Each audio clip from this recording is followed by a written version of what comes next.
Lin এখানে বলতে থাকে, আমি জানি আমি মিস্টেক করেছি, বাট নেক্সট লাইফে আমি শুধু তোমাকেই ওয়াইফ হিসেবে চাই। কিনিও তখন বলে সে অলরেডি তোমার জন্য ওয়েট করছে, তাই তুমি তাকে খুঁজে নিও। লিন তো এখানে মারা যায়। ডিংশন তখন শিনশিনের চোখ ধরে নেয়।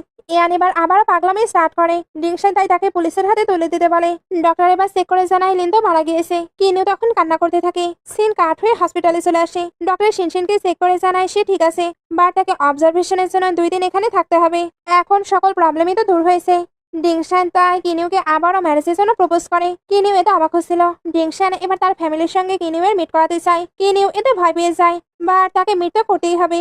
সিন কাট হয়ে ওই দিন চলে আসে যেদিন ডিংশনের মম তার সঙ্গে দেখা করতে আসবে। কিনিউ তো অনেক ভয় ভয় ছিল, কারণ সে ডিভোর্সি আর তার একটি মেয়েও আছে। বাট ডিংশন তাকে পুরো কমফোর্ট করে। ডিংশনের মম এবার ওইখানে চলে আসে। এদের কনভারসেশন তো ভালোভাবেই চলছিল, বাট এদের ডিস্টার্ব দিতে আন্টি চলে আসে। তারপর কিনিউয়ের ক্যারেক্টার নিয়ে অনেক বেশি আশেপাশে কথা বলছিল।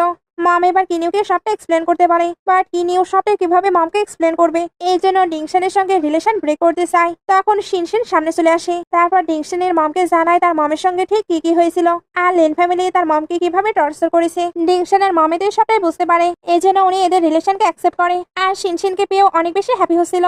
আন্টির এটা তো একদমই ভালো লাগছিল না, এই জন্য আজেবাজে কথা বলতে থাকে। ডিংশনের মম এবার গার্ড দিয়ে ওনাকে বের করে দেয়। এরপর শিনশিনের সঙ্গে গল্প করতে থাকে। শিনশিন তো অনেক সুন্দরভাবে গ্র্যান্ডমায়ের সঙ্গে কথা বলে। গ্র্যান্ডমা এতে তার প্রতি আরো বেশি ইমপ্রেস। সবাই মিলে এবার ডিংশনের বাসায় ফিরতে থাকে।